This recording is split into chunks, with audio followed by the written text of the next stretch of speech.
I thought that, I could be able to finish this within one sitting, but it's just way too tired. This discussion is just very, it's very necessary. It helps us to clear up some misnomers, some misunderstandings that we're having, and that is not going to happen in one sitting. That's not going to happen, with one lecture. You know what I mean? It's not going to happen in one lecture. But we have to understand that this mentality that we have, it is killing our relationships, man. Our relationships are not dying. Our marriages are not crumbling because we don't understand Aqidah. We don't understand Minhaj. We don't understand, that's preposterous. That's preposterous. Our marriages are failing because of, misunderstanding,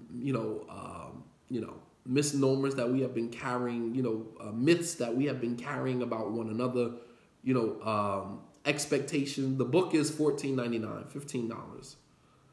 We've been carrying around so many misnomers, so many myths about one another, and it has created unrealistic expectations of one another.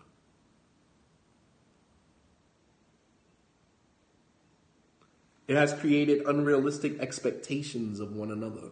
And so we go into our marriages with unrealistic expectations, and then when we don't get what we feel we need from the person, then we divorce them, and then we move on to the next one.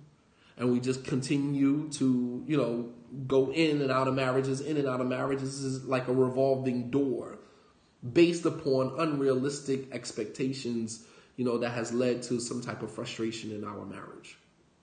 And it starts with, this type of mentality. So as you can see in Meccan society, different from the society in Medina, women were different for reasons that their society dictated. It wasn't required of women in Mecca to be assertive because it was predominantly a male-dominated environment. It was a male-dominated environment.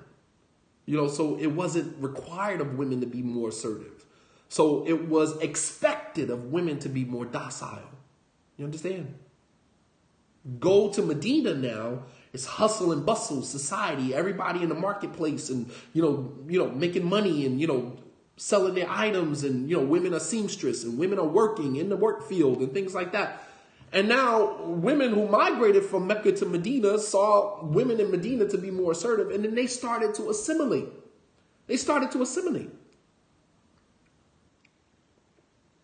Environment and law influences that. Yes, absolutely. So it was expected of women in Medina to be more assertive. You understand? It was expected of them, which is why the Prophet ﷺ said, I wouldn't marry a woman from the Ansar. When the Prophet ﷺ was asked, would you marry a woman from the Ansar? He said no, because they are extremely jealous. They are extremely jealous women. And so the Prophet ﷺ knew, coming from a different environment, a different society, he knew that he would not be able to handle a situation like that. So I'm saying for men, if you have an issue with being insecure and you can't handle a woman being assertive about the things that she needs to be assertive about, then don't marry a woman who is assertive and try to make her docile. That's not going to work. That's not going to work. Marry a woman who is already docile. And that way you don't have to frustrate yourself trying to change the woman into being what you want her to be based upon your own insecurities. My issue is to marry a woman who is assertive because she had to be, because her cultural dictates, her cultural nuances dictated such. She grew up in a family where there was no men, or the men in her family were docile. Her mother was handling everything. You expect a woman like that to come into a marriage and just put her brain on pause and just obey you in every single thing that you understand? That's absurd. That is absurd. Just marry a woman who is already docile. So now the question is, well, how do you know the difference between a woman who's docile and a woman who is assertive? Look at her family structure. Look at her family structure. Look at the family unit that she comes from. If she comes from a family where the mom was, the matriarch of the home, she grew up in a single parent home and her mom was the only one there. She grew up in a family full of sisters that were all assertive and go-getters. If she's the oldest child in a family where she had to be assertive because her mom worked and dad worked and she had to be the surrogate mom. You understand? That will tell you the type of woman that you're marrying. You're marrying a woman who's going to be assertive. You're marrying a woman who is going to be assertive. And you are not going to be able to reduce her to being docile, except that you're going to put her in a situation where she ends up losing herself. You're going to force her to forget about who she is. And once you break a woman down like that, where she don't even know who she is anymore because you've superimposed on her another image that you wanted her to fit into, when she doesn't even know who she is anymore, she is no good to you in a marriage. She is no good to you in a marriage. You just, you just self-sabotage your own relationship by taking the woman out of her comfort zone. You understand? You cannot take a woman who grew up in an environment where she had to be assertive, you know what I mean? And then go into a relationship with a man who, due to his own, a man who is secure, he's going to let you be who you are. He's going to have to, tell you to pump the brakes here, pump the brakes there, every now and again, right? Every now and again, he might have to tell you to pump the brakes a little bit because you go a little hard here and there. But for the most part, he's going to allow you to be who you are because he's secure with who he is and he's aware of who he married. I knew I married a woman who was assertive. That's what I was attracted to. That's what I was attracted to. That's the whole reason that I was drawn to you. You understand? A man who is secure in who he is, he's not going to take that away from you. He's going to allow you to pursue your academic, to go after your academic pursuits, your entrepreneurial pursuits. You want to open up your own business, go for it. I'm there. You want to go for a higher degree, master's, PhD, go for it. I'm there for you. I'm rooting for you. Not the man that's sitting back saying, I don't want you to go to school because you're intermingling with Kafirs and, I don't want you. Meanwhile, you go to work every day. You intermingling with everybody, smiling up in the, in this woman's face and that woman's face. But yet your woman got to stay at home because, she got to constantly placate your insecurities. You understand? Nah, when a man is secure, he wants you. He encourages you to go and pursue life. You want to go skydiving? I might not jump with you, but I'll be there on the ground rooting for you. Go for it, baby. I'm not going to use the religion to find every single loophole for you not to do and not to be who you are. What we do as men, we'll look at, you can't go swimming because, women got to wear overgarment. Or you can't go skydiving because, what if your overgarment get lifted up? Or you can't go to, here, or you can't go do that because of it. We look for every single loophole using the religion to stifle the woman for being who she is. If you need a docile woman, just marry a docile woman. Marry a woman who's going to come in and just, okay. Every other word come out of her mouth is going to be okay.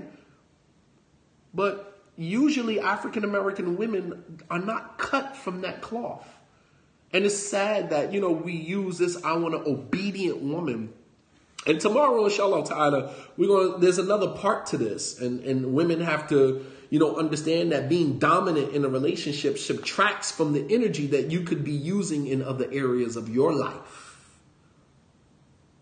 So there's another part to this. Women have to understand that being dominant and superimposing your assertiveness on your husband and on your family subtracts from the energy that you could be using in other areas of your life. Stop being so damn dominant in your relationship and use that energy for other things. Use that energy. Instead of you talking back to your husband, you got something smart to say every single time he's trying to correct you on something. You exerting all this energy to put him back in his place. Why don't you use that to go and complete your master's degree? Why don't you use that to go and complete your bachelor's degree? Why don't you use that and you got 3, 4, 5 different projects around the house that you have never completed, yet you got so much energy to talk back to me? Why don't you use that energy? Use that energy that you are using to mouth off to me, to, gossip about your husband on the phone with your friends, right? You understand? Instead of using all that energy, you're going to go, you got in your feelings, you're going to pick up the phone and you're going to talk about me to one of your friends in the very next room while I'm sitting here. Yeah, because he's getting on my nerve right now. Meanwhile, he's sitting in the very next room, can hear your whole conversation. MashaAllah. Why don't you take that energy, sister, right? This male dominant energy that you have in your relationship, right? And go be the top of your class. Go finish your master's degree. Go finish your bachelor's degree, right? Go finish the 5 different projects around the house. You sewing this, you painting this, you working on this. Why don't you go finish a project or something? Take that energy and use it somewhere else. Go to the YMCA and go learn how to swim. You got so much damn energy. Go learn how to swim. So instead of us going to the beach, you lifting your overgarment up, trying to be cute in the water with your feet, so you can actually get in the water and swim. You got all this daggone energy to talk back to me, to try to emasculate me, to try to make me feel and be less than a man in a relationship because you got to prove your dominance. Why don't you take that money? Why don't you take that energy and go use it for other areas of your life where it is actually needed? You don't need to exercise that type of energy with me. You don't need to do that. It's wasted energy. So women have to understand that being dominant in the relationship, it subtracts from the energy that you could be using in other areas of your relationship, other areas of your life. Dominance requires you to be the more responsible person.